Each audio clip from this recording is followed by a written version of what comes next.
So I would like to welcome everybody to today's event, Stories of Impact. And I want to wish everybody happy Black History Month.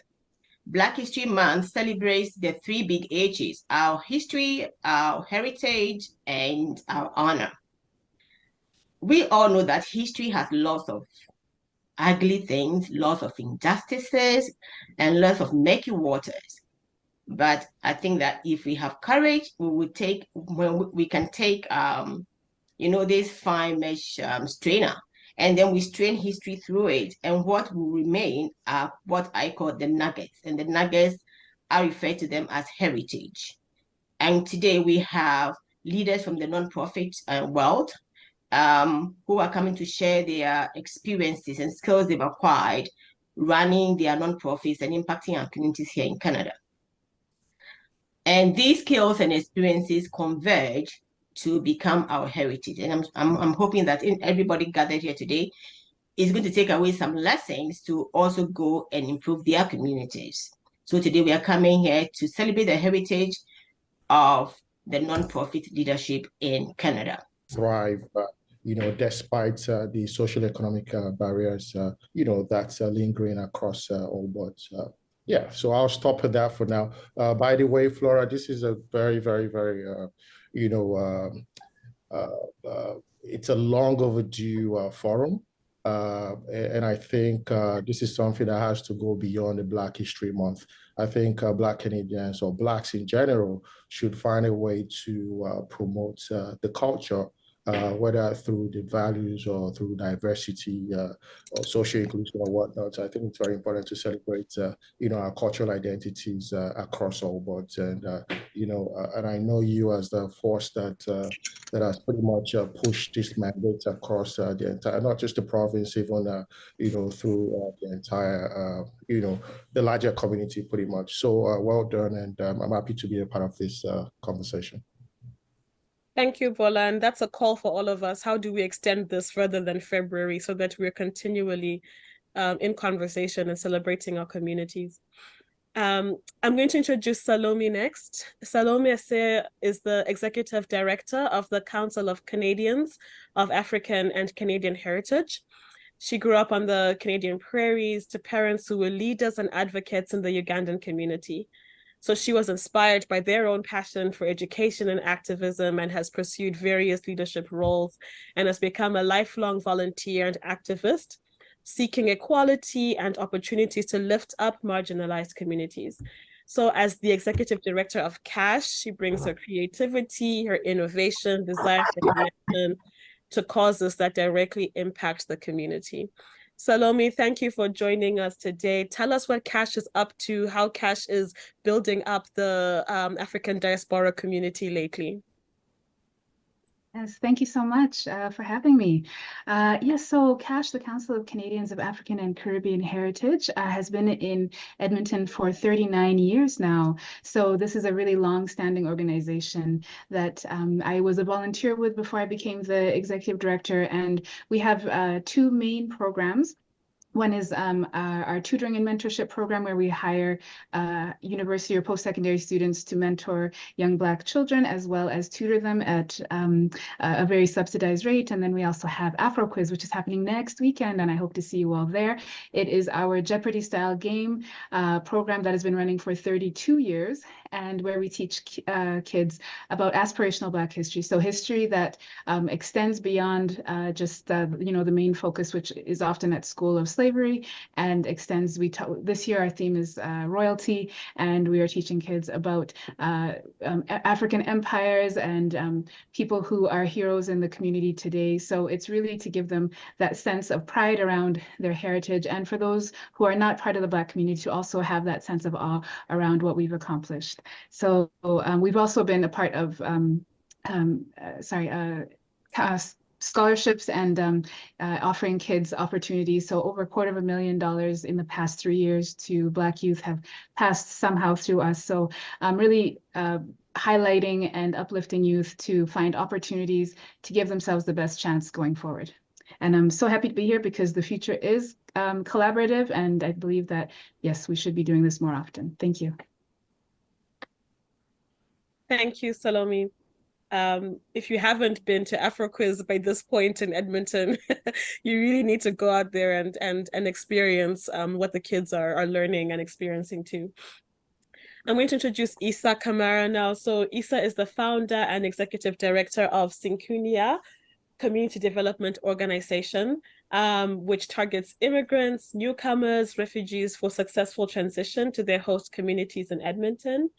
I'll let Isa tell us more about it, but about him, he was awarded the Citizen of the Year in 2016. He's a man who epitomizes excellence, and we're always happy to hear from him and to hear what Syncunia is doing. Welcome, Isa. Thank you. I like the way you pronounce Syncunia. You got it right.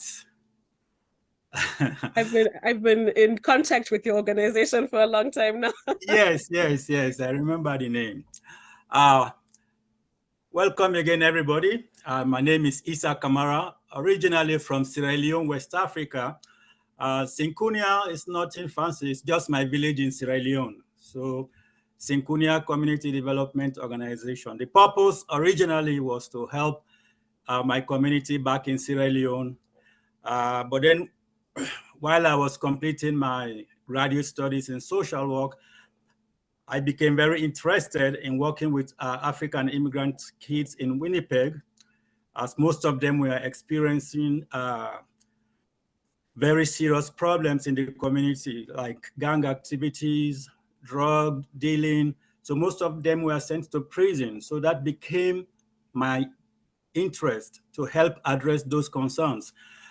But later I found myself in Edmonton in 2006. So when I came to Edmonton, I maintained the spirit. I wanted to continue the same work. So I set up the Syncunia Community Development Organization in 2007. So what we have been doing basically is helping newcomers, African immigrants, to settle successfully in the community. And we do this through a lot of activities, such as after-school programming, youth mentorship, mental health support, and other activities that make life very bearable for newcomers. We all know what it means to be a newcomer. So we provide support to make that settlement process very easy and smooth for most people. Over the years, we have supported over 15,000 youth and their families. This year alone, in the last fiscal year, we supported 1,268 children and families in their settlement process in the city. So it has been a very great journey working with different families, working with people from different cultural backgrounds. It has been an eye-opening for me. I came to realize that the world is not about you, it is about us. So helping other individuals will make life very pleasurable for you as an individual. And that is what we have been doing in the Syncunia Community Organization. That has brought us into contact with a lot of supporters, a lot of partners in the community. We have been working with universities, Northwest College, University of Alberta, in making our work very successful. So this is a very great gathering. I want to say thank you to the organizers for making this possible. We look forward to this kind of conversations in the future, as a previous speaker mentioned. Thank you very much. Thank you very much, Isa. Yeah. And we look forward to hearing more about your organization and the work it's doing in Edmonton as we carry on with our conversation. Yeah, Et maintenant, je vous présente Alphonse Dem Ahola, directeur général de la FRAP. So FRAP is the Francophone Settlement Agency in Edmonton and in Fort McMurray. Alphonse est candidat au doctorat en anthropologie à l'Université d'Alberta, so he's studying for his PhD in anthropology at the University of Alberta while leading this organization. So Alphonse, welcome. Tell us a bit more about the organization. Parlez-nous de votre organisation et de sa contribution à la communauté de la diaspora africaine à Edmonton. Okay, thank you. Merci beaucoup, Rumbi. Thank you, everyone. And thank you for having me. It's an honor to be here. And I'm very happy to have been invited to speak to you. My name is Alphonse Ndemahola, and I'm the Executive Director of FRAP. FRAP is the Francophone Settlement Agency. The main office is here in Edmonton, but we also have an offices in Red Deer, in Wood Buffalo region, and we're also coordinating the settlement in school for the prairies and the Northwest Territories. We do settlement in school also in all the Francophone school here, all the immersion schools where we have a French immersion. And we do also the capacity development with ethnocultural organization. So FRAP is doing all that, but mainly for the Francophone speaking immigrant. And most of them are from African descent and Caribbean descent. So these are almost everything that I can say about FRAP. We have a lot of things that we're doing here in Edmonton and everywhere. So we probably have some time to talk about it later on. Thank you very much. Thank you, Alphonse, and thank you, everybody. It's so good to have you all here. So my first question for you all to get us started in our discussion is, it's clear from your introductions, we've all come from so many different places, and yet here we are. We've made Edmonton our home. Tell us a bit more about how your organization, your own work, your own activism, what steps you have made to build this home called Edmonton, to make it a home for Black people, for make it a home for our Black children, and to bring the African diaspora to be a community of note in Edmonton. What steps are you taking personally? What steps are you taking through your organizations to make this place home? And I'll just go back around again and start with Bola. Tell us more about how we've made Edmonton home in your own way. Well, thank you, Rombi. So for starters, I think it's very important that we understand the tenets of building communities, whether as a nation builder or community builder or a friend of immigrant or whatnot. The most important thing is when you immigrate, to a new space.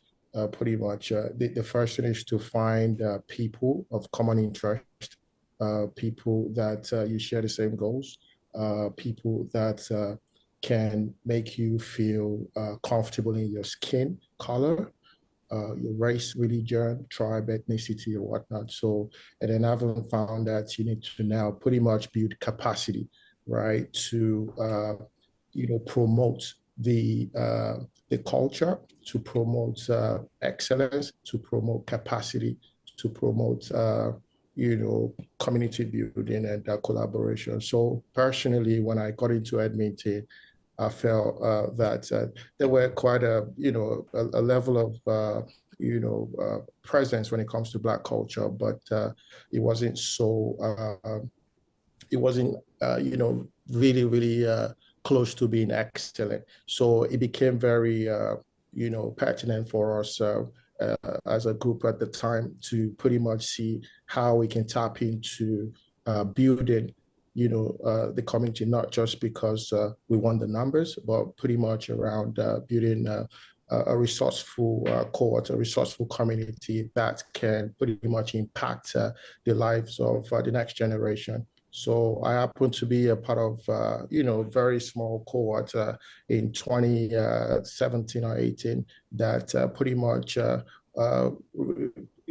figured out a gap that a lot of Black immigrants come into this country, and then the only thing we think about when we come in is just to pretty much look out for 9-to-5 jobs, which is not bad, by the way. Everyone has to pay their bills at some point, but it's also important that if you're an entrepreneur from wherever you came from, you should find a pathway that would lead you into entrepreneurship here in Canada as well. So I personally started championing the idea of understanding, the the ways to contribute or to promote capacity, entrepreneurial capacity now, for Black immigrants that were coming into Canada that wouldn't necessarily want to get a professional job. Now, it's tough because everyone wants to make ends meet, everyone wants to pay bills, and everyone's got a family to feed. So unfortunately, the system here doesn't actually support startups, especially when you're a minority. So from the onset, we started, developing programs to pretty much get people to understand, the relatable pathways that can, that we can get on to start, at least, because it's not to be perfect.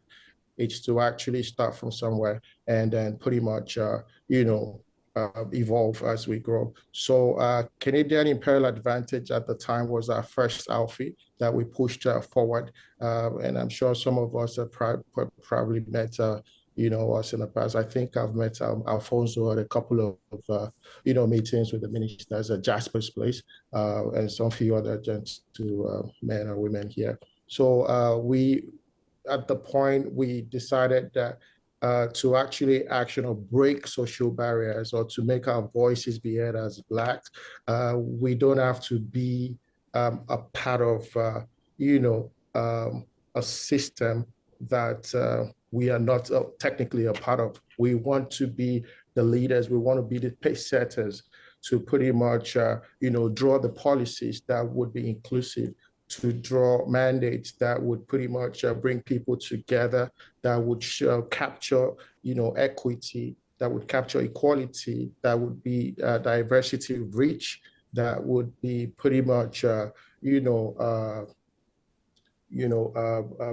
representative in this real sense of being representative. Because at the end of the day, it's one thing to say that we're trying to be diverse, and it's another thing to actually be, practicing diversity. So for us, we joined in a movement to speak to, policy makers, government officials. We went on town hall meetings. We met with congressmen, MLAs, to ensure that our voices were heard, not just in the context of arts and culture, but in the context of business, because that's essentially how you start. Institutional reforms was our key element at the time, and African Alliance International, rode on the platform to pretty much, spread the word.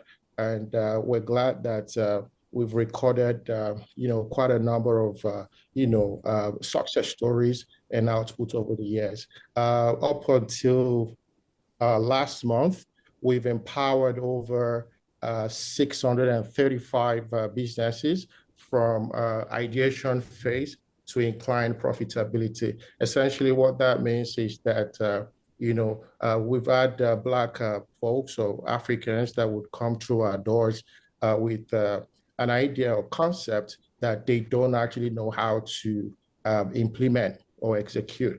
So we walk through them, hold their hands through individualized support, coaching, and empowerment to essentially facilitate access to a lot of business resources that might be required to action their plans. So I don't want to mention names, but there are lots of businesses that have actually come to manifest through these systems. I'll stop for that so that other speakers can weigh in. Thank you very much, Paul. A lot to unpack in what you have talked about and where your organization is going. When you started, you mentioned that, part of the role you have played is to, or when we arrive here in making home, we find people of common interests and we come together. Salome, to you, CASH is an organization that crosses some of these interests, right? Pulling in Africans, Caribbeans, people who initially settled here as Black people. Tell us what it has been like to make Edmonton home while bringing in these different people with different experiences, and to find that common interest together. Yes, thank you. So to make Edmonton home, my husband was similar to me, and in that I grew up on the prairies, and so did he, and our families had already established themselves. And I often tell families who have moved recently to Edmonton that I am kind of like your child in about 30 years. I am that experience. And what we try and help when we're trying to bring people in from different backgrounds is that, oh, so is there an echo or is that me? No, someone needs to mute. And Okay. Laura, maybe you can help us make sure everyone is muted. Yeah, there we go. All right, thank you. Yes, so one of the things is helping youth with their identity and how they come from backgrounds where their parents come from, wherever they are from, and where they are now Canadians, either born or came from wherever they came from, but they're still going to be viewed in our general culture, in our general society, as just Black. That nobody's going to say, oh, you're Nigerian, you're this, you're they're going to just see you as a Black person, and whatever assumptions and whatever biases that come along with that is what they have to deal with. So one of the things that we really try and enforce is that there's so much strength and power in diversity, and in that diversity of us as a Black people, but also us in the general community. So having that identity solid in yourself, so understanding the values and the heritage of your parents or where you come from, and also how you mix that in with what you're dealing with and how you integrate into the society here is something that we at CASH have been working at for generations. And now we have elders who still are volunteering with our organization, as well as their children and grandchildren who are now working with us and volunteering and doing that. So I think that's how we build our communities. We find even though we're different, we find all of our similarities or the places where our differences strengthen us and bolster each other. And we move forward with that. I take what I can from my friends who I've grown up with here, and I take what I can from my family's heritage, and we move forward with that with a strong self-esteem and a strong self-identity. And so that's a big part of what we do. Thank you, Salome. And Isa, the next question is for you, and we're still focusing on what we have done to make Edmonton home. And you mentioned that you focus on newcomers, so people who are just starting to make Edmonton home. What steps are they taking? How can they build community so that they feel like they are home here in our city? Thank you. Simply coming together as a group like we are doing right now is a key step in building community. When people come in to a new country, they need a place to go to, and that is what we have been providing. We provide a safe space for people to feel at home. That is what we call a community. That is what we create to make the settlement process very easy for them. We create programs, especially around cultural heritage. Our programs promote cultural identity, cultural heritage. We work with our participants, the youths, the children, the families, especially the youth, to identify with their culture. Mostly when people come here as children, most of them get lost in the system. They lose their footings, like they don't know where their cultural backgrounds, most of them lose their identities. So as an organization, we create programs that strengthen cultural bonds, that strengthen cultural relationships. We create programs that bring families together. We celebrate cultural heritage on a regular basis. We don't wait for for the Black History Month. We don't wait for any specific cultural day. We have these events going on a regular basis. Our programs create the space wherein people will feel at home, where people will express their views, where people will be heard. We provide support to newcomers that are feeling lost in the system. We provide the foundation for them to thrive, not only to survive, but to thrive. Somebody mentioned that in the early part of his speech. So it is not about keeping people just satisfied. It is about making them very successful in the community. That is what our programs are all geared to. So by bringing them together, by bringing families together, children and youth, they all feel empowered. We help to build their capacities to be able to navigate the system. So that's what we do as an organization. Thank you, Isa. And I like that too. We're here not only to survive, but to thrive. And that's the kind of conversations we want to have. How do we make sure our people are thriving? And Alphonse, for you, I mean, it's one thing that you're part of the Black community, part of the immigrant community, but the Francophone community is also in minority, right? So what are the specific obstacles you've had to overcome in order to start making Edmonton home for the Francophone Black community that's here? Okay, thank you very much, Rumbi. In 2014, one thing that we noticed was that if you take a look at the Francophone schools here in Edmonton, you will see that, and it's probably the same for other schools in Edmonton, you will see a large number of children of African descent, but you will see that the teachers' population is not exactly, it doesn't necessarily reflect what you see at the level of the student. And when you go up, and then it's more and more, less and less Black people there. So we noticed that in 2014. So we went to see the superintendent at that time, wondering why. We thought maybe it's because they are having a hard time recruiting Francophone of African descent, maybe because they can't see them. So we went just to ask, and we were very bad received, and we were told that no, they don't have African teachers because we don't know how to deal with children. We're coming from culture where we don't know really how to handle children. We can be very bad with children, things like that. So it was so shocking that we came back. At that time, FRAP wasn't there. It was in 2013. FRAP wasn't there. So we came back from that meeting and we seated with other members of the community and we said, how are we going to thrive in this place if people think about us like this and we are not organized? So we said, okay, in order for us to advocate for ourselves, we're going to put in place an organization, and that organization then was called FRAP, Francophonie Canadienne Plurielle. So from there, we started we were incorporated in 2014.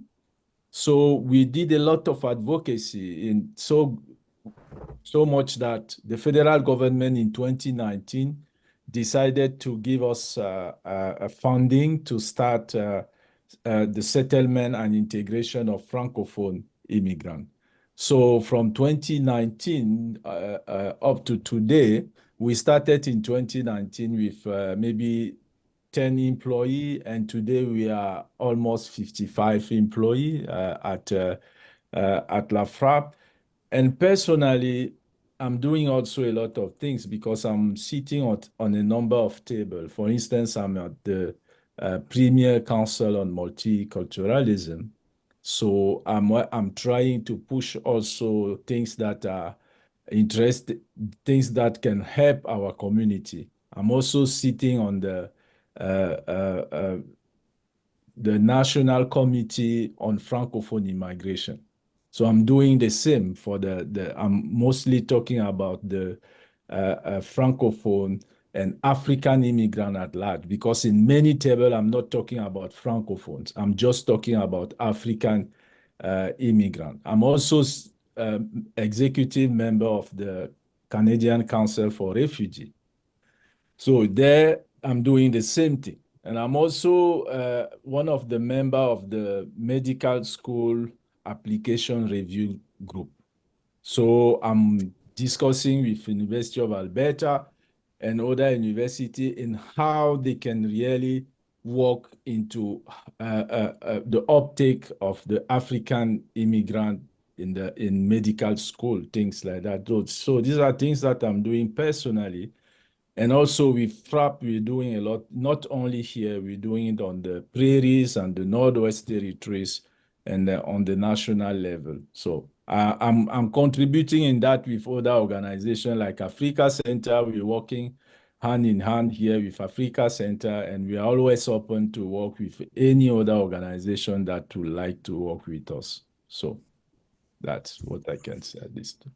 Thank you, Alphonse. And, I think you touch on an important issue when you talk about the number of tables you're sitting on and bringing these issues to. And Bola, you mentioned as well that, we need to be talking about policy. We need to be, so my question to all of you is, as not-for-profit leaders, as leaders in our community, in our diaspora, what tables do you think we need to be sitting on? How do we break out of talking only to each other?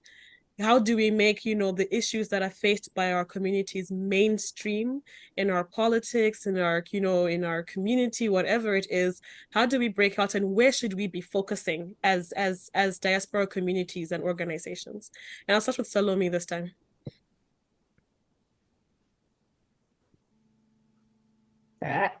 My first thought is all the tables. We need to be at all the tables, and if there's no tables, we make our own table.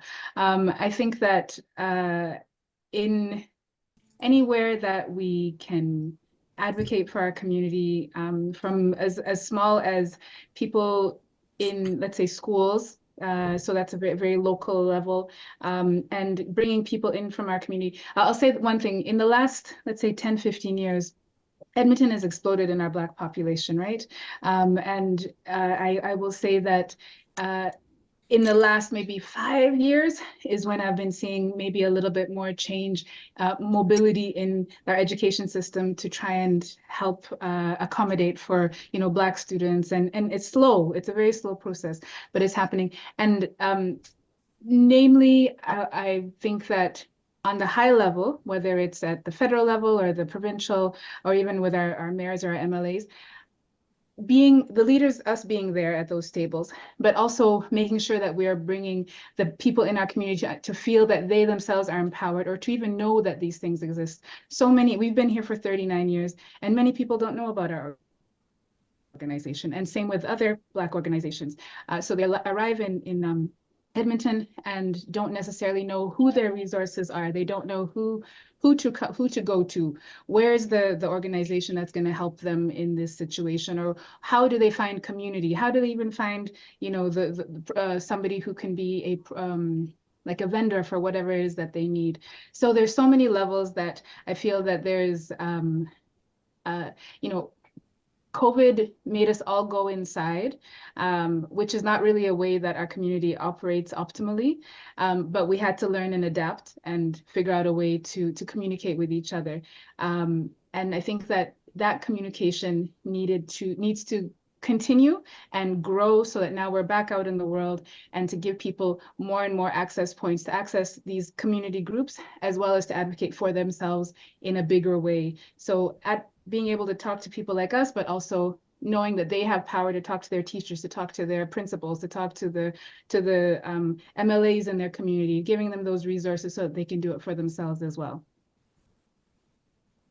Thank you. Thank you, Salome. And Issa, immigration is never ending, so the settlement work never ends. But how do you focus on the bigger policy discussions? How do you make sure that you are representing the communities in the larger discussions that are going on, that the tables we need to be at or create, like Salome said? Thank you. As leaders of the African diaspora, I think we have significant roles to play. It is not only working in isolation, working in our small community organizations, designing programs. Our major roles include advocacy.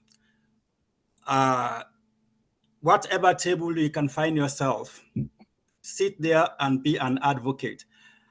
So we, as an organization, we take our advocacy to members of parliament. We take our advocacy to other government representatives, city councilors. So whatever you can do as a leader to bring the concerns of your group, of your people to the forefront, that is the most important thing. That is what we continue to do.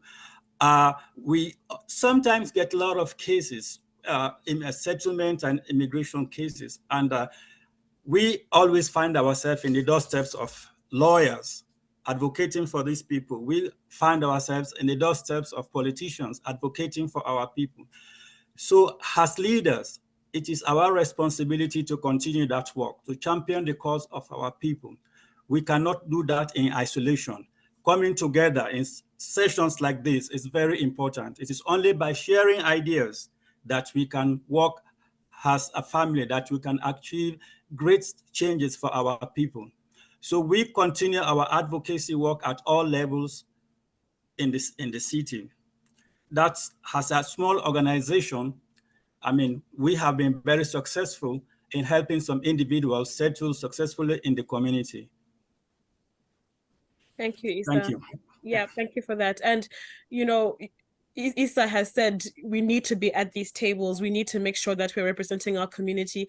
Bola, my question for you is, what are the issues that are top of mind for Canadians or Edmontonians right now that we must make sure that Black and diaspora communities are contributing to? What are the things that are going on around us that we shouldn't let the moment pass, right?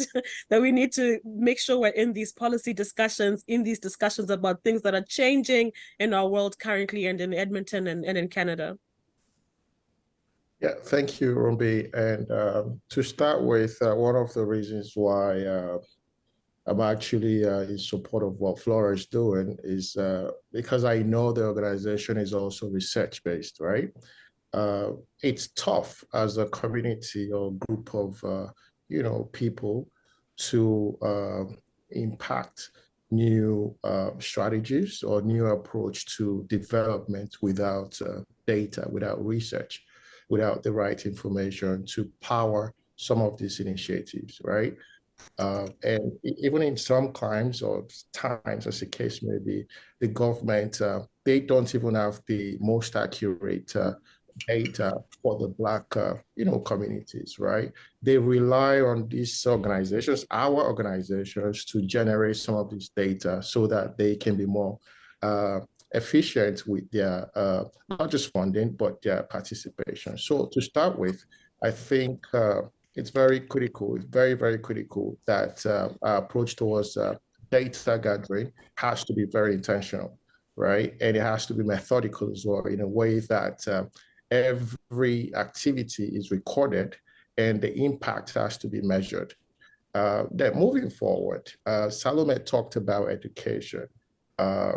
It took a lot of persistent push for the Premier or the Albertan community to reverse some of their educational policies 2 weeks ago, whether on gender identity to how to freedom of whatever, kids who go to school and pretty much just decide to identify with any sex or gender as they wish.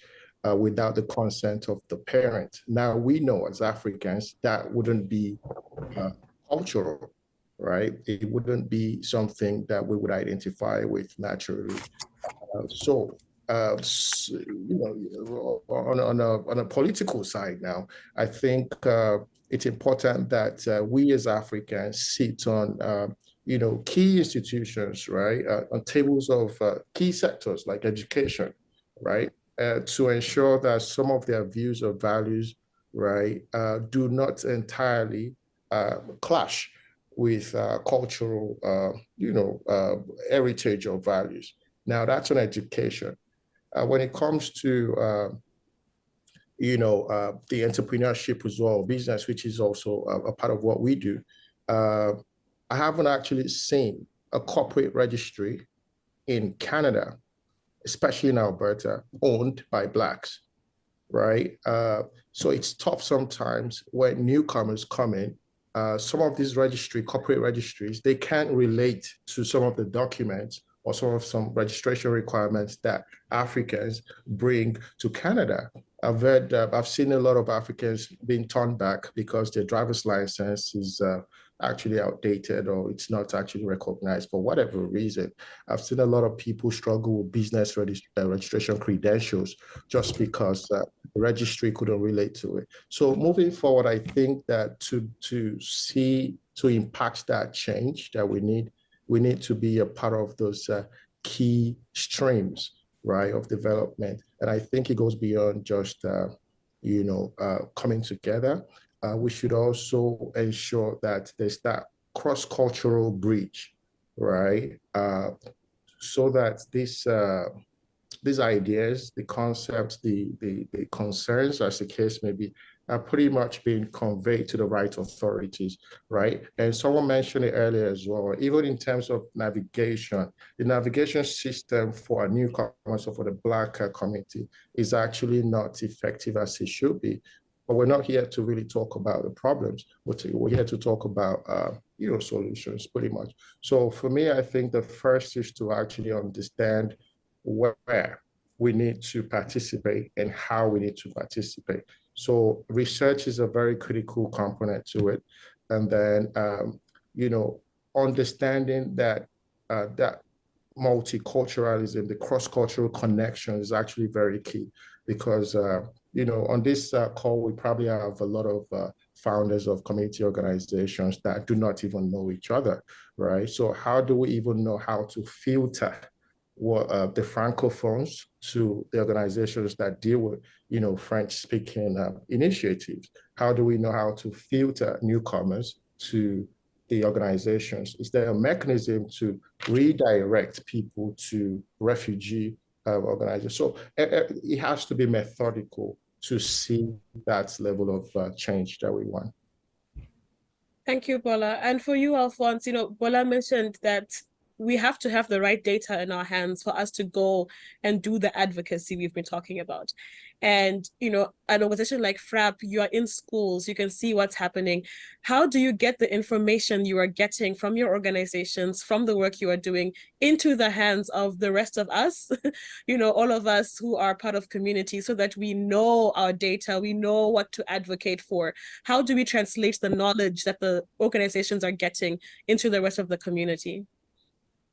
I think the best thing probably to do is to engage with this community because sometimes we tend to think that we know what the community is facing, but I think the best way of doing it is to engage with the community and learn from the community what are the real issues on the field. And one thing that, for instance, I can share with you now is that you probably know it. The number of immigrants coming into our country, into Alberta from Africa, it's growing. And we are maybe now the first or the second source in migration in Canada or in Alberta.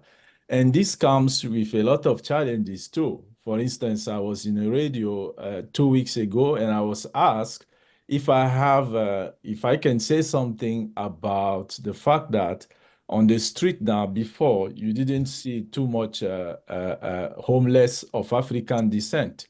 But go now in a city of downtown or wherever, you will see that there is a growing number of homeless from African descent. So these are trends that are concerning. These are things that are happening that we need to really pay attention to. And personally, I remember in 2016, I had a press conference with Radio Canada. And one thing that I told them was that my dream is that, all over the world, the report that they usually do about how best the community are doing in the world economically or socially, usually African community will be ranked like the last or close to the last one in the rank. So my dream is that one day in this Canada, there will be a report saying that, Black African people are doing as well as other community in this place. So that's what we try to do every day. And I think the best way of doing it is to engaging with the community, discussing with the community about what is happening, but also probably collaboration is very important. A collaborative work is important. Like all of us here around this table, if we put our effort together in collaborating one way or another, I think we will probably make some progress. Thanks, Alphonse. You've touched on an issue that is Canada-wide right now, the number of Black people of African descent who are homeless and on the streets, and we're seeing it in Edmonton as well. These are some of the issues we want to be tackling. I know in Toronto, the Black churches have stepped up, right? They're taking people in. They are collaborating with the settlement agencies. So, I think the question for us in Edmonton is, are we ready? Are we ready to support people on that personal face-to-face level? What can our organizations do to actually start this collaboration you're talking about, so that our people are off the streets, our kids are out of the shelters, and everybody is taken care of? And whoever wants to go, it's a hard question. Whoever wants to go first, what can we do to ensure this collaboration happens? No one falls through the safety nets. I think one thing that also I will share here with you is that we are doing some work with Edmonton Local Immigration Partnership, the ELIP, here in Edmonton. And we have a table called Immigrant Well-Being and Safety Table. So on that table, we are discussing these type of issues, and we're trying to find ways in which we can contribute to the safety and the well-being of the community. So I will share my email on the chat, and whoever wants to connect about that, I can give more information. So this is one place where we're discussing. We have funding from ERCC, but we also have some funding from City of Edmonton. We're doing some work there with some other organization, but I can give more information about that later on. I will share my email on the chat. Thank you, Alphonse. Anybody else wants to chime in? How do we ensure our people are not falling through the safety nets? What can our organizations do?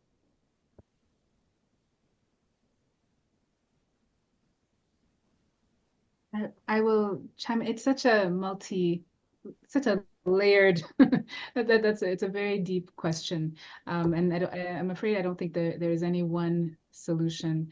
It's coming across from, we have the opioid epidemic that is hitting our city and our country at an alarming rate.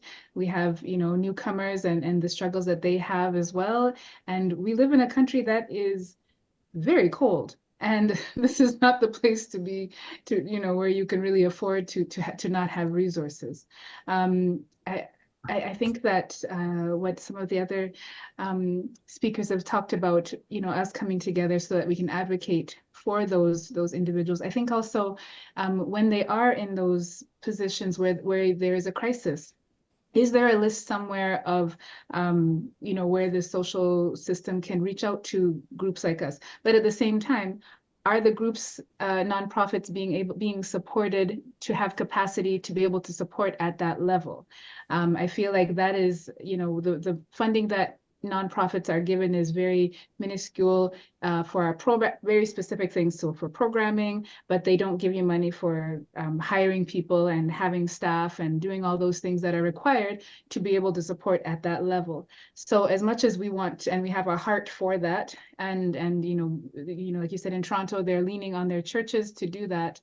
That's what the city is there for. That is what our tax dollars are being, put there for. They should be reaching out to us to create those, because they have the capacity. We don't necessarily have the capacity, but we can make those connections to maybe culturally appropriate or sensitive offerings or foods, or at least letting them know where to find them. I know there's an organization that offers for food insecurity, and they make sure that the food that is being offered is, and I think they support a lot of students and international students as well. But yeah, and they provide food, so it's the food that you're going to eat if you are in a, they bring it to your house. It's -40. If you don't have transportation or all those things, this is not the country lack in resources for any amount of time, particularly in winter. So I don't have an answer, but I think that there is definitely, from my perspective, the way our nonprofit world is set up, it doesn't support us enough to be able to meet that need, but also we are not like networked enough to be able, like whether it's towards the organizations or within each other, to be able to meet that need. So there's a lot of deficits that we need to fill. And a lot of connections we need to make. Isa, it's, working with people who are just settled, you come with big dreams, you're going to make it, and you figure out Edmonton is hard, Canada is hard. How are you navigating people? Where are you telling them to go? How are we making sure that our people who are settling are not falling through the cracks? Well, we as an organization, what we are doing currently is we have ventured into community gardening, and it is amazing to see how that is creating impact in the community. We are currently partnering with the University of Alberta. We have some professors that we are working with that are specialized in food security. A research is going on to find out what specific foods, African foods, tropical foods that are doing well in the Canadian society. So we are presently working on that research. We have we have tried lots of vegetables, lots of crops, and most of them have been doing well. So as a community, we make sure people coming to our programs don't go hungry. We provide food. We don't just cook and give them food, but we make sure we get food from the community, from the Edmonton Food Bank, and we support them on a regular basis. So our focus is that we don't want anybody to go hungry.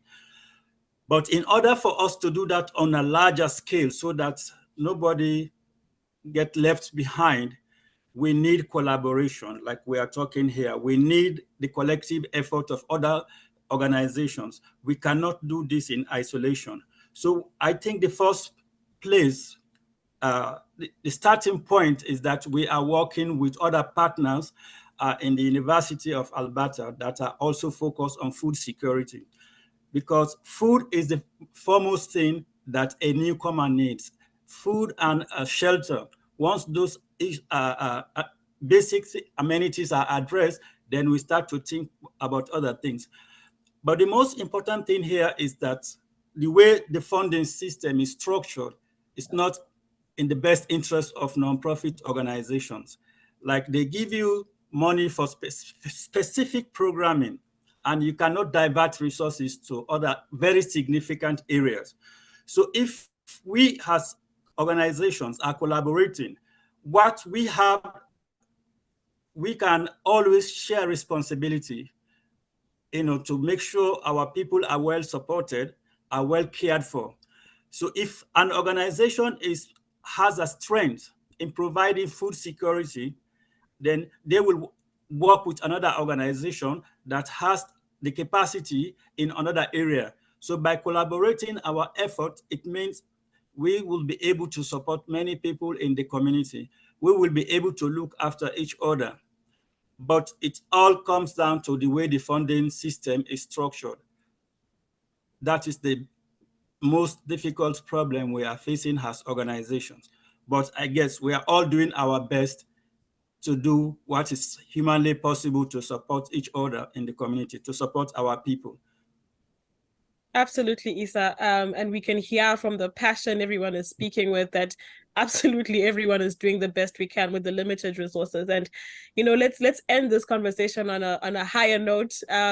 We know we're coming to the end of the International Decade of People of African Descent. It's wrapping up now. How do we go out with a bang? What do we need to do as Edmonton to celebrate the end of this year, to make sure that it's not the end of people in Canada thinking about us, thinking about our communities? What collaborative things can we do? Flora, we're looking at you as well, so that we really end this year on a bang for Edmonton.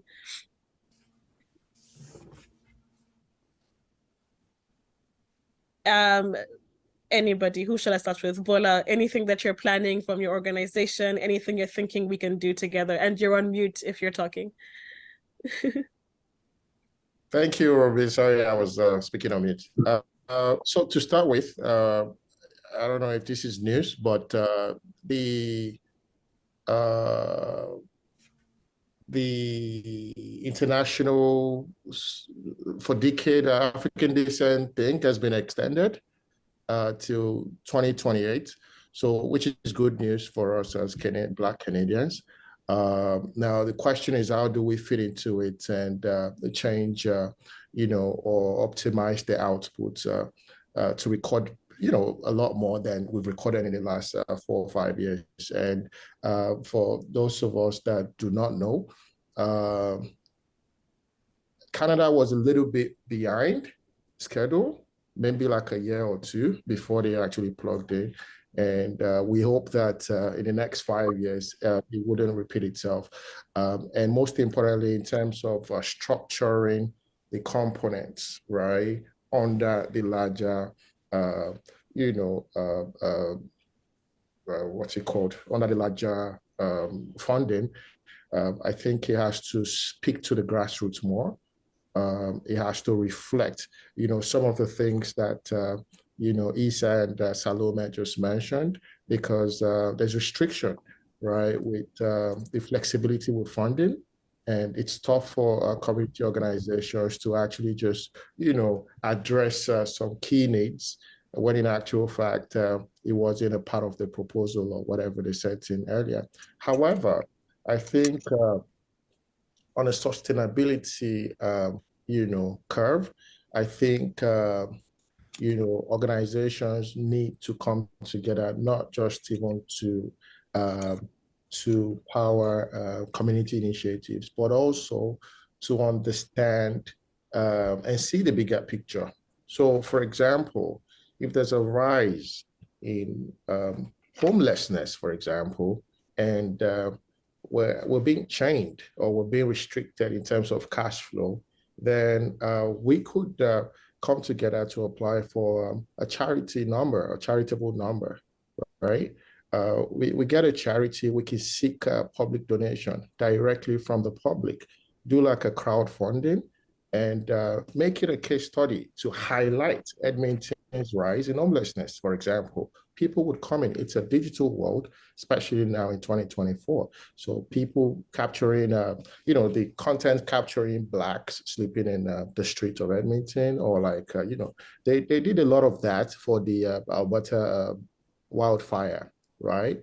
And, companies or organizations like, not just the big guys like Red Cross raised, quite an amount of funding, and it was disbursed to organizations or grassroots. So for me, I think it's a question of seeing the bigger picture as well, and also connecting with grassroots. So how do we do that? It has to be research-based.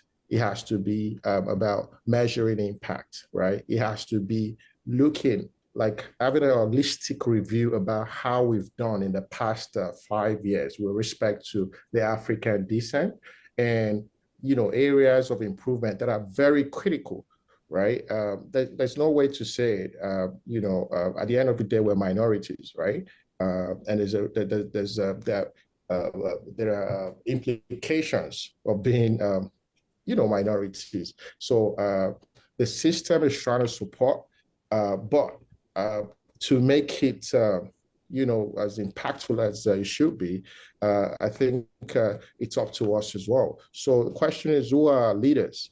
Who are the guys representing us, at this budget reviews? Who are the guys that are representing us, in the communities, right? The organizations that have got charity numbers, do they understand the need to actually weigh in when it comes to critical matters like homelessness, when it comes to critical matters like immigration, when it comes to critical matters like education? Do they understand how they need to use those resources to support the grassroots?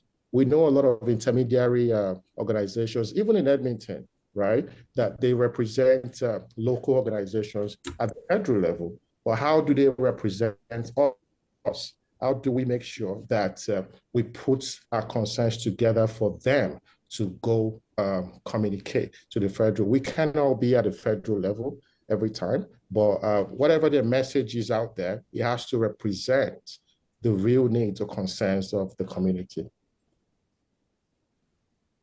Thank you, Paula, and thanks for the information I was behind that you know, the decade has been extended. That gives us time to make sure, you know, everything we've talked about today, make sure we're at the tables, make sure we're contributing to policy discussions, make sure we're, you know, creating those safety nets for our communities. Thank you so much, everybody, for participating in our discussion today. Flora, I'm sure you're looking at the time, and I've gone way over time.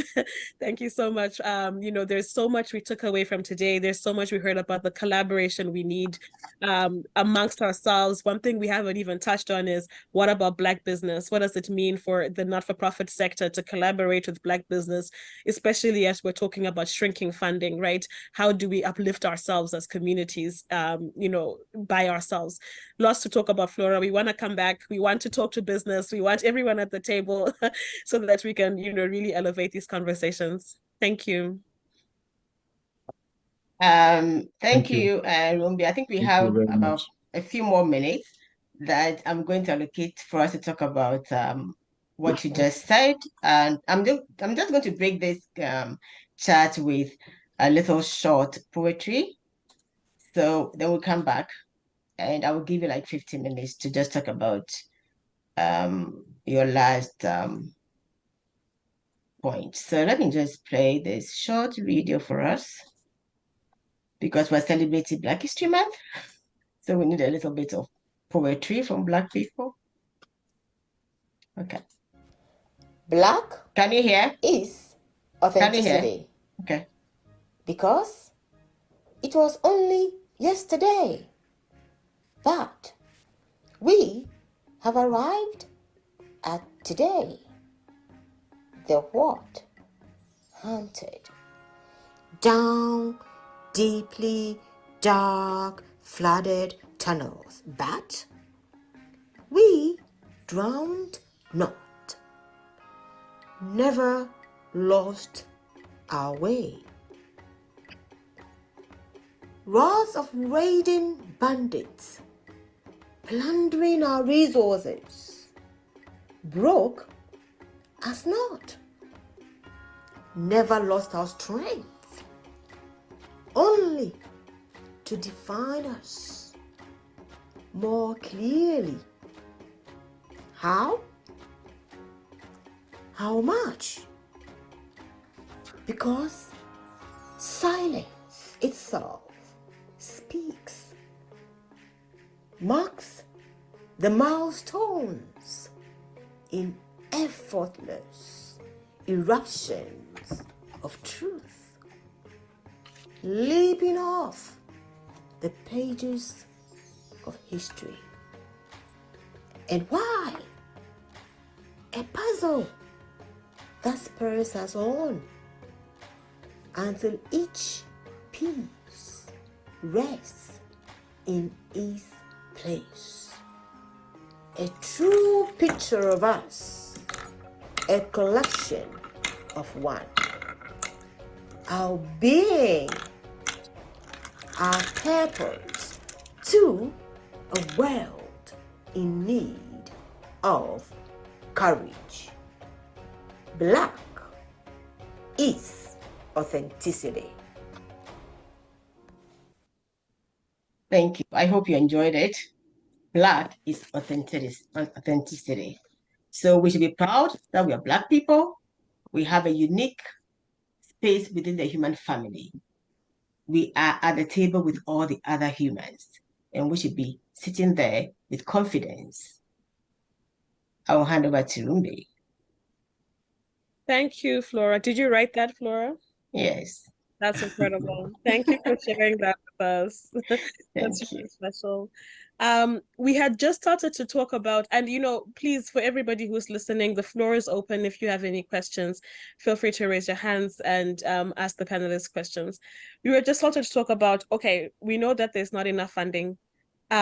What resources exist already in the Black community? We've seen the rise of Black entrepreneurship, Black business. In Alberta, Africa Center has been working with entrepreneurs. We know that they are existing. How are we bridging the gap? How are we talking to them? What should the not-for-profit sector be doing to bridge that gap and to access the resources that they do have? Who shall I start with? Any ideas from you, Alphonse, about the Black businesses?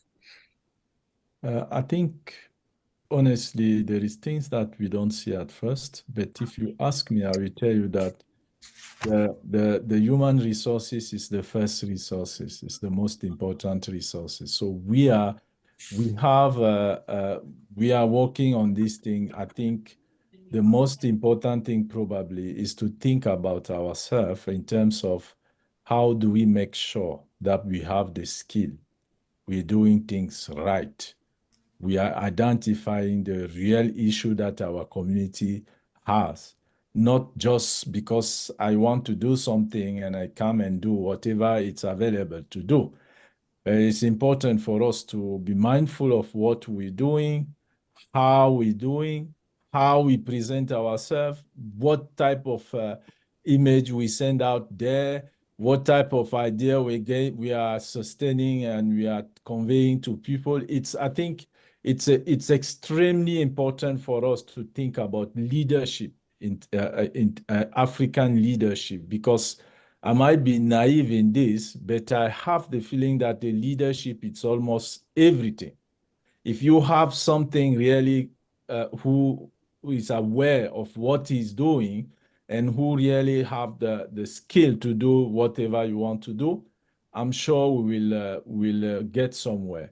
But my advice will be, first of all, to work on ourselves and make sure that we are ready to do whatever we want to do. Yeah. Thank you, Alphonse. Josiah, I see your hand. Do you want to unmute and ask your question? Thank you very much.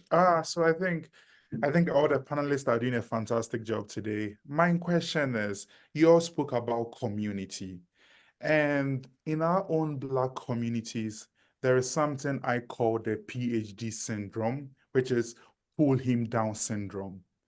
So in your respective organizations, what are we doing to address this issue of pull him down? But I think that is one thing that prevents other people of African descent from joining these various organizations. I just want to know and pick your thoughts on what are you doing in your specific organizations to really build community and prevent this PhD syndrome from running through or becoming like some sort of sickness within our different communities. Thank you very much.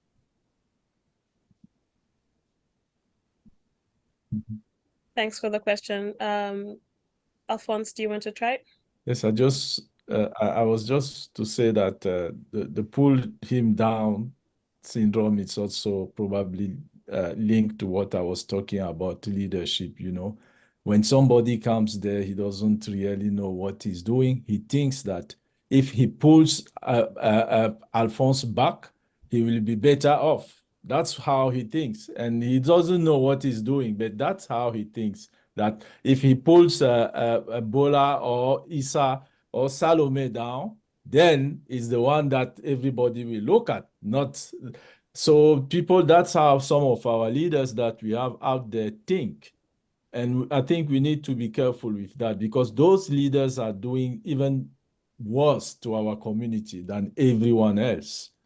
So that's what I was just saying, that we need to be very, very careful with that in terms of, individuality and leaders that we have, even here in Edmonton. Yeah. Thank you, Alphonse. Issa, any thoughts about pulling each other up, essentially?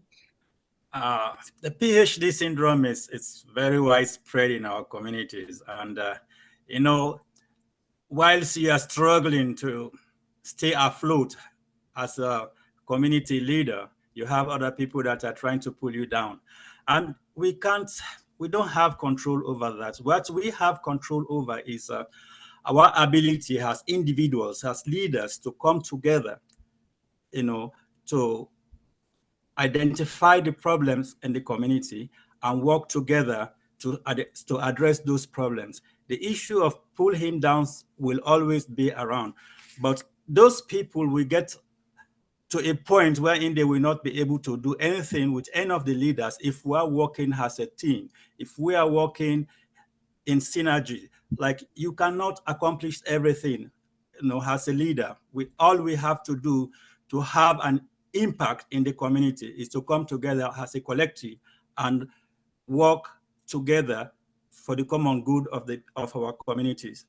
But the issue of pull him down will always be around, because it's human nature. Some people will hate you for nothing, for no good reason. They hate you because you are making progress. If you are not making progress, nobody will come after you. So the best we can do is to continue to do the best thing. Do your best and leave the rest for humanity. Like, you can't do everything. But if we are working in tandem, in collaboration with other individuals, with other like-minded individuals, I think it is possible for us to overcome the issue of pull him down, the pull him down syndrome. We can overcome it if we work together. Thanks, Isa. Salome, any thoughts on that? Yes, so I got a call the other day of a gentleman who was new to Edmonton, and he needed assistance, and he said that, oh, he was a victim, I guess, of somebody trying to take advantage of him in the community. And he kept saying, us as Blacks, we're always pulling each other down. And one of the things that kind of stuck out, that hasn't been my specific experience in my community. I am always just in awe of how many people come to Cash, and they're very talented and they're very capable, and they can spend their time and energy in all other places, but they choose to come and volunteer and be part of our board. I think that keeping that mentality, I think it's an older and it's an out of date, and because of the lack of resources, there's really no space for it. And it thrives in this environment of always having to mindless or blindly respect our elders. I'm not saying that is something that we should do away with, but I think it is definitely something that should be called out. So when somebody is misbehaving, things need to be called out immediately so that we can move forward. We don't have the resources, the time, the space, the energy to accommodate. So people need to come together with a shared agenda, a shared vision. And as we're talking about collaboration, it is through us as leaders that we set the example. So if we get together and they see us trying to pull or fight or jockey for position, it trickles down into the community, and that's how things are seen. But like I said, in my own organization, we have people all ages, from all different parts of Africa and the Caribbean. And you could very easily say we would be a very ripe situation or ripe ground for pulling people down. And I haven't seen that happen. When anything kind of comes up that is a friction point, if it is called out and we stay focused on where we need to go, it resolves and we move forward. So I think it's something that we can do as leaders, but also we don't need to entertain that anymore going forward. Go ahead, Bola. Can I say something? Sure, Flora, go ahead. Okay. I understand what Josiah is talking about, and I think that it has to do with I was talking about history. Can you hear me? I was talking about history, and from the beginning, that history, we all need to know history, because value systems are derived from history, and there are a number of factors which are factored into this kind of disposition in the African culture. So what I would advise is that all of us who are running nonprofits will add value transformation aspect to our work. Okay, because there's something about lack of resources. Which, when combined with history, produces a certain kind of attitude. Okay, and we need to face the fact that our history has such an impact on us. If you combine colonialism, apartheid, slave trading, and all these things, they have influenced the way we see life, okay, and the way we interact with other races. It's very, very important that we acknowledge this history, we judge this history, we learn from this history, and we undergo transformation of our value systems. So it's my contribution today that we as leaders all try and develop some value transformation systems within our organizations. So we as Africans, we admit that we do have this problem, and we can actually transform our values that can lead to progress and transformation. Thank you. Thank you very much, Flora. Bola, did you want to come in? Yeah, sure.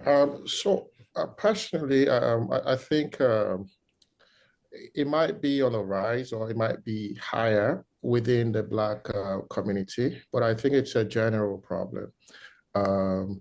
I mean, I've worked with a couple of, like interracial systems or structures, and even theirs is worse in some cases.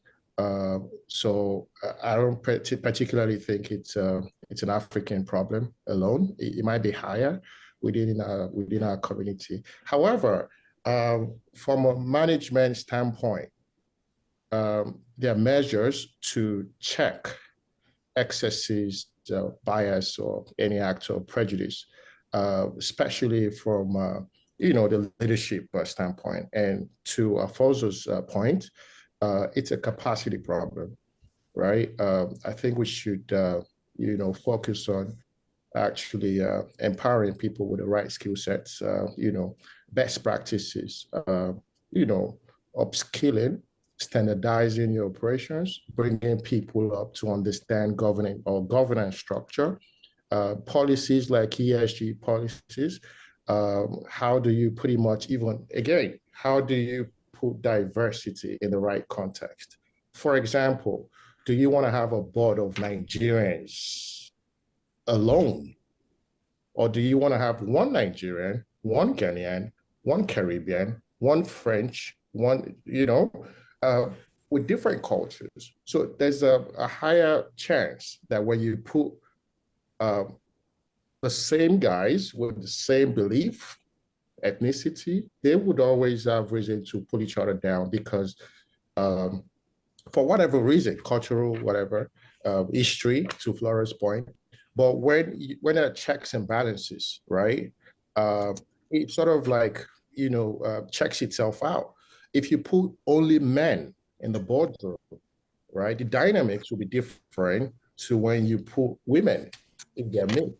So naturally, they're like, measures to pretty much not eliminate, but at least check these excesses. And for the most part, you would record, a better, change moving forward.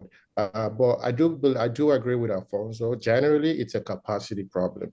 Who are our leaders? Are they fully equipped to actually represent without any sense of bias?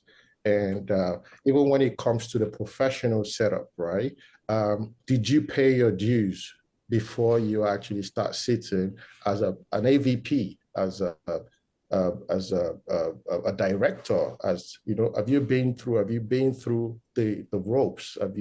Did you rise through the ranks? Because there are trainings that comes with growth, right? There are capacity resources that comes with elevation. So at the end of the day, there's so many things we speak in our rooms, but when we get to work, we don't talk about those things. It's because we have to abide it by bylaws, right? So moving forward, some things might not change based on history, but I think when it comes to representation, that could be checked. Thank you, Bola. And you've all spoken about leadership and the role leadership needs to take, to make these transformations. So my question to you is, as leaders, what are we doing to foster the next generation of leaders within our organizations? Are we doing succession planning? Are we doing you talked, Bola, about the different trainings, are we creating those opportunities so that there is longevity in the work that we are doing and in the organizations that we have set up? Isa, do you want to get us started? How are we fostering leadership in our communities? Thank you. For us as an organization, we are always building the capacity of the next leaders within the organization. So, for example, if I leave that organization today, there will always be somebody that will step up to take my position. And it goes down like that. So as leaders, we have to set the pace for the next generation of leaders that will take after us. And we only do that by building their capacity. You can only elevate people to higher positions if they have the necessary qualifications, if they have the necessary skills, if they have the capacity to take after the outgoing leaders. So we provide trainings, we provide hands-on experiences for some of our youth. For example, we have some youth within the organization that we are confident will take after us in the longer term, because we are giving them the opportunity to participate in activities, to participate in discussion sessions that will build their capacities as future leaders. We give them the opportunity to lead programs, to lead activities. So those are some of the plans that we have in place. So those are some of the activities that we put in place to make sure the organization will continue. It will not end with us as leaders, as the current leaders. There will always be a next generation to take after the current leaders. Thank you, Thank you. Ika. And Salome, are we doing succession planning? Is it something our communities are able to talk about? You know, how are we fostering leadership? Yes, absolutely. I think this is a key point when we talk about education and youth. And, you know, everybody's coming from different backgrounds. Some parents are, you know, doctors and lawyers. Other parents are just surviving. And so we all come to the table with different skill sets that our kids are now moving into the world with. When we talk about these organizations and how our kids identify, do the kids in your organizations or in our organizations see themselves as part of the creation of what we're working on? Do they see that they themselves in the future of it? If you are a part of a cultural organization, does your kid identify with that culture enough to stay with that culture or cultural organization? Is there value for them in whether it's mentorship, because you know, are they going to be able to find work by being a part of your organization? Are they getting skills that maybe if they come from a family that doesn't have academic training or something like that, that they can find within community? They can find a mentor, they can find resources there that can help them want to stick around and stay within their community. And are we valuing them when they do show up? So those are all the things that we work hard at. We have our mentorship program. We have youth empowerment. We also have our youth opportunities, where we send out as many opportunities that we see coming across our desk so that kids can learn and get skilled into these, and we help them with their training about professionalism. How is it that they see themselves in this organization? And for us, we've been around for 39 years, not by accident. We've had generations of kids coming back. We have our current board chair used to be a child in our tutoring program. And so people have come back and given back because they've seen value in what we do, and they've continued on. So I think that's something that's very important for parents or for communities to understand. I know that, you know, from my upbringing, a lot of my peers, their parents came to Canada as let's say students, built up a family, grew a family, and then they wanted to take their family back home. Their kids didn't see back home as their home. So they'd go and build a nice big mansion in Ghana or wherever, and nobody wants to go, not that they don't want to, but they don't identify with that space. So is your community, or is our community, a space where the kids will identify as a place that they come back to? And is it welcoming, and does it feed them? So those are the things that I think about when I think of succession planning. Does it serve them? And do they come with the thought that, oh, there's the PhD syndrome here, or there's, you know, all this other drama that a lot of parents, when they come to Canada, they don't want to go to their community organization because they already have that predisposed mindset. So those are the things that I think about, and I think we are working on it, and I hope we can continue to grow that within our youth so that they continue to give back to the community. Thank you, Salome. And Alphonse, go ahead. Yes, I think there is two things that we need to make a difference on when we talk about succession plan, because there is the professional part of it. Like, for instance, I'm an ED. About the ED work, I can tell you that even now, if I step out, somebody will take it over. It's very easy. I took care of that, and I don't have any concern about that. 3 or 4 people at La Frappe can just take on. But the most difficult part is the community leadership, because it's two different things. We might take it like one thing, but it's not. It's 2 different things. You can be an ED and you are not a community leader. But you can be a community leader and you are not an ED, for instance. But sometimes you are at ED and community leader and everything.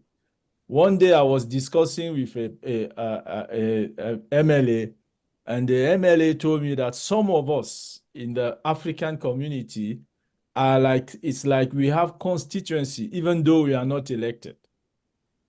Because you have members of the community that will come to you because they have an issue. They don't go to the police. They come to you.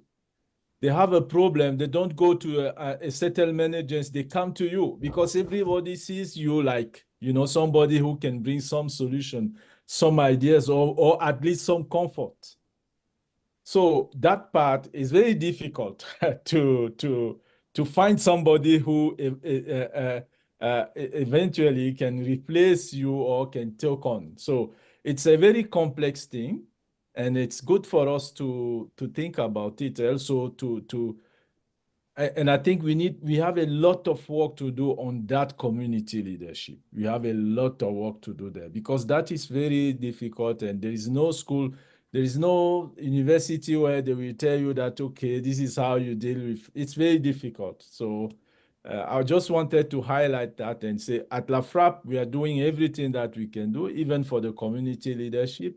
But I have more challenges funding, doing in the community one than in the executive director role. Thank you for that, Alphonse. That's such an important thing you've touched on, and it's organic, right? It's not something that you're appointed to. It's organic in community. And one question I have is, and we've talked about the gap. I think Salome, you talked about the difference between first immigrant, second immigrant. The children of the children who have come today. How do we make them feel part of community enough that they can one day step up and be community leaders, right? Even if they're second immigrant communities, even if they are a little bit more removed from Uganda or Ghana or wherever we're coming from, what do we do to answer this question that Alphonse has put before us so that they can feel part of community enough to step up and take leadership in it? Or does it end with us? Is this the end, after this generation is gone?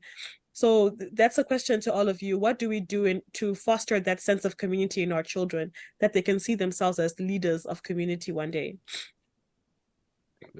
If I can say something about it, sorry, Bola, I just wanted to say it's the first thing to do is for us, first of all, to be a good community leader, because children are looking at us, and that's the best, probably the best way for them to do it. So it comes to our own responsibility as community leader. So if you have the community in your heart, you are not perfect. Of course, we do a lot of mistakes, but as long as you have that community in your heart, everybody knows that even though Alphonse is doing all these mistakes, we know that he loves his community and he wants to do something for the community. I think that's the most important for me. Thanks, Alphonse. Bola, go ahead. Yeah, so just to add to that, I think to your question, it's also very important that the kids, second generation or like third or whatever they call them, the guys that are coming in, they might not have the potency of cultural identity that we have being immigrants, because for the most part, they were born here. Of course, yeah, they understand that it's a Black community and whatnot, but they want something very relatable. Right. So, for example, it's easier to get younger guys to be in a digitally enabled network, right? Which quite frankly, were lagging behind in terms of the Black community, right? A lot of, I've been through different systems, especially like, within the Black community, and I see that most of our systems are still manual, right? We need to transition from manual processes to, automated processes. And there's no better way or better time to do that transition than 2024, because the world is going digital. Now, the kids, for the most part, they relate more to things that are digital than, the manual. And then moving forward, there are also other, innovative strategies, that are not as serious as what we do traditionally. It's all about getting the goals, achieving the goals, and getting results, right? For the most part, I think the Black Canadians, we've been used to the traditional process of just gathering people, which is good, by the way. But for the next generation, they might find that very obsolete. So moving forward, to gather people together, even on the Zoom. I remember 2020 during the pandemic, a lot of Black folks couldn't even relate to how to navigate, or access information through Zoom. Even with the secular streams, we've seen a lot of crises or scandals, even with the newscasters, just because they couldn't find a way around Zoom and Teams and whatnot. So I think moving forward, there has to be a progressive or dynamic approach to how we engage ourselves and pretty much deliver programs, from the design to the funding, streams, to how we connect with the audience. And most importantly, the way we measure results, right?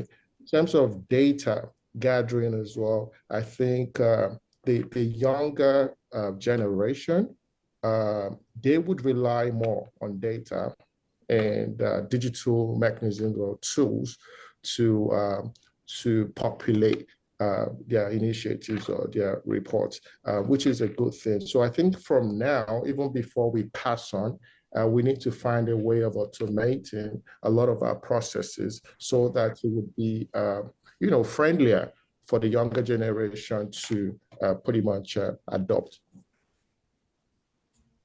Thank you, Bola. And Salome, I know programs like Afro Quiz are about that generation remembering the past. What are we doing to understand what situation that the generation is in, what culture means to them? How do we turn the table and become a listening, leadership for that generation? That's a good question.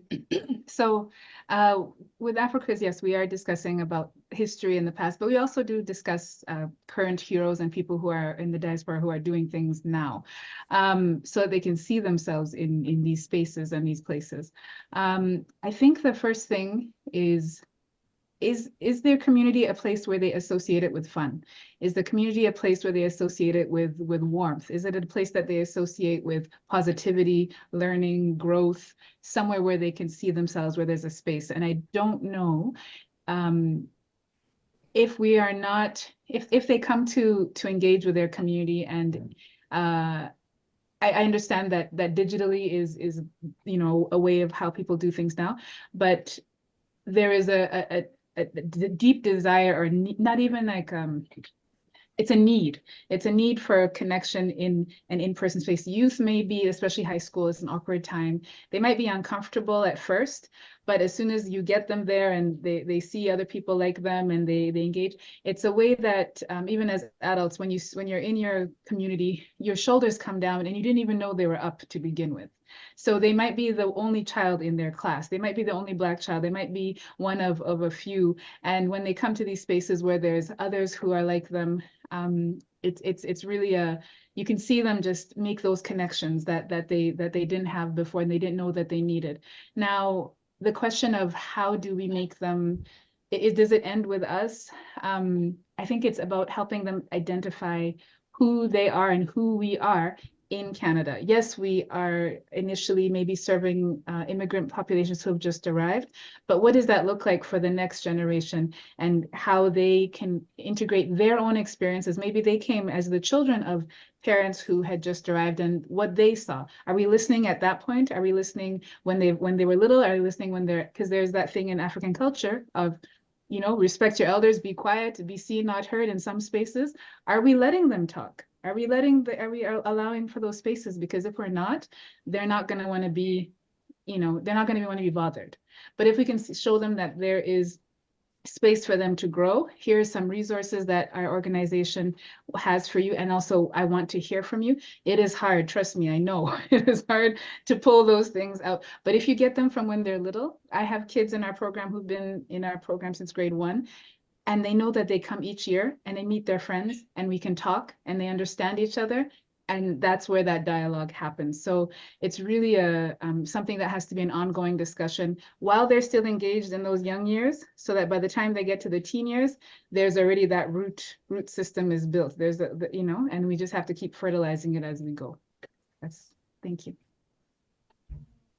Thank you very much. Isa, are there opportunities for youth in your organization? Are there opportunities for them to speak, to be heard, to be the next leaders? Absolutely. I think I have mentioned that. That is, as I said before, part of our succession planning. We always give youth the opportunity to design programs like youth-led programs, and from the scratch to implementation, we give kids the opportunity to do those kind of activities. And if we encourage kids that were born and raised in Canada, even though they are kind of totally cut off from our cultural heritage, if we provide them the necessary tools, if we provide them the education, if we provide them the space, like Salome was saying, I think we will have these kids take over whatever is it that we are doing. I mean, most of the kids that I see in our programs, like they were born and raised in Canada. Some have never been to Africa or the Caribbean. All they know is Canada. But I see a lot of interest in them, like they have vested interest in learning their cultures, in learning the culture of their parent. So that is what we reinforce in the programs, to make sure these kids have the necessary tools to know where they're coming from, to identify with their origin, with the origins of their parent. And by so doing, we give them the platform to express themselves, to learn these skills that will encourage them to become leaders. I mean, it is natural for these youth to do things differently from the way we are doing things right now as African leaders. But if we encourage them, if we provide them with the necessary tools, I think they will become the future leaders. I have seen that in our organization, and we are promoting that. Thank you. Thank you so much. And thank you everybody for, I mean, what a fruitful discussion. We've gone from talking about collaboration to talking about, you know, even policy and what organizations are doing, to talking about the next generation and how we can foster community leadership within them. A very successful discussion. Thank you very much. Flora, I'm going to hand it back to you to thank our panelists and everybody who has joined us today.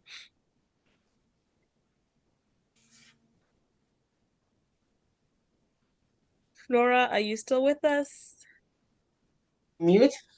Yeah, there you are. Thank you very much. I wanted to talk about how we can, Obala was talking about digital and enablement of our communities. And I'm just thinking, I know that Isa is doing a great job. I mean, trying to introduce the children to the various Afro-Caribbean cultures, and it's very important. But I was just wondering in my head, I mean, how we can make that digital, I mean, how we can digitally, okay, enable our cultures, okay? I don't know, like, I don't know that making sense because everybody is digitizing, right? But how do we communicate our cultures digitally in a way that our children can consume them without much effort. I don't know whether I'm making sense. I'm able to bring across, but I hope I'm making sense. Like, Bola, you're talking about it. So let's just think about it. How can we do this in a digital world? We don't want them to get lost and lose their identity. Okay?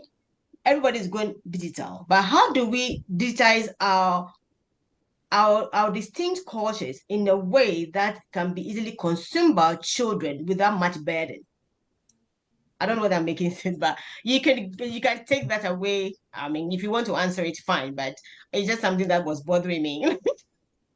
Yep, absolutely. So thank you, Flora. So the idea is for digital tools or digital methodologies to cut across our entire aspect of life, from how we do marketing to how we tell our stories, to how we show them the African food, for example, right? Do documentaries, right? How do we show them, essentially the different cultures in Africa or in the Black communities, and now to pretty much integrate. The first is for us to actually believe in the concept or adopt the concept of digitalization for starters, and then that would pretty much inform who's responsible for what. I know I've seen a lot of, for example, tools for babies that tell stories or sings, like the African tales or whatnot. So those are all like digital as well, and there are different layers to it.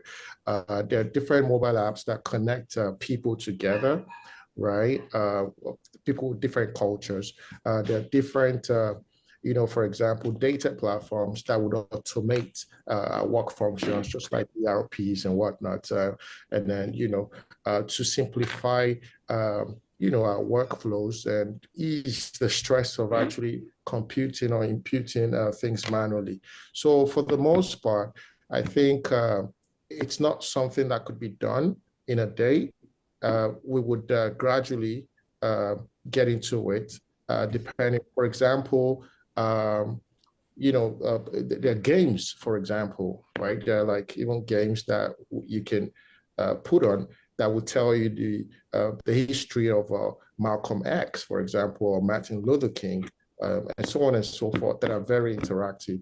Black History Month as well. There are loads of kids that would learn better if they had it in form of a digital format rather than just stories being told in a town hall. A lot of younger generation find it boring, which shouldn't be, by the way. But when it comes to communication, it doesn't matter how you tell or how you connect. The most important thing is being heard and being understood.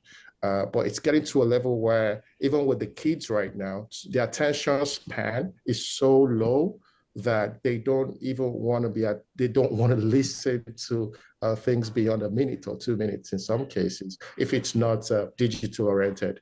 So it's, I guess, to your question, Flora, it's a responsibility that that goes beyond the community leaders, even the private sector.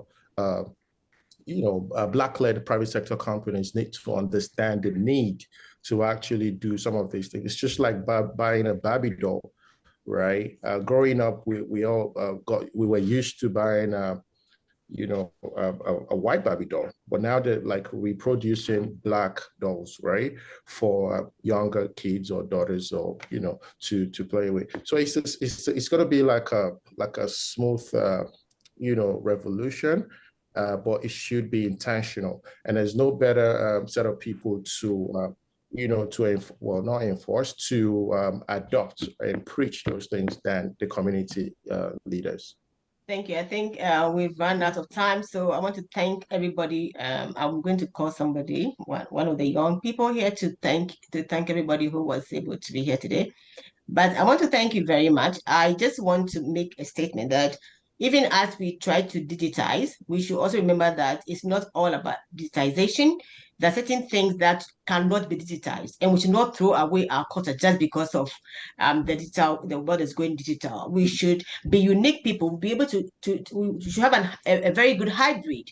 Okay, so we can be leaders. Sometimes everybody's going this way and we just follow, but I think we should be creative, we should be innovative in the way we digitize so that we can rule the world in a way that is healthy. So thank you very much. I'll call on Agnes to give us the vote of thanks. So the African Diaspora Nonprofit leadership is a great blessing to the African diaspora community in Canada, specifically Edmonton. And we have learned so much from the leaders who have spoken so passionately about their work and shared a wealth of experiences from which we have learned so much. Let's give them all another round of applause of appreciation. Salome Asia, Bola Badnes, Alphonse Ahola, and Isa Kamara. Thank you so much. Thank you. And a very special thanks to our moderator, Lumbi Zinyemba. Her moderating skills define the pace and depth of discussion. We truly value her expertise and appreciate her a lot. Thank you. And without a faithful audience, no event will happen and be successful. So we will take this moment to thank each of you for making time to engage with us. We hope you learned something new. And last but not least, we would like to thank all our volunteers and performers are the lifeblood of any any organization. So here is an applause for all your hard work. And once again, we appreciate each of you here today, and we hope to see you all again next year to celebrate African diaspora leadership. Thank you. Thank you. I want to thank you. I'm very grateful. I think this is our most vibrant and discussion we've had. I mean, I think the discussion is getting better and better. So we hope that next year is going to even get better and bigger, and that we can work together as organizations and collaborate and, be able to develop a foundation that will be strong enough to carry the future generations ahead of us. So thank you all very much. We truly appreciate you. Have a fantastic long weekend. Thank you. Bye. Yeah. Thank you. Thank you.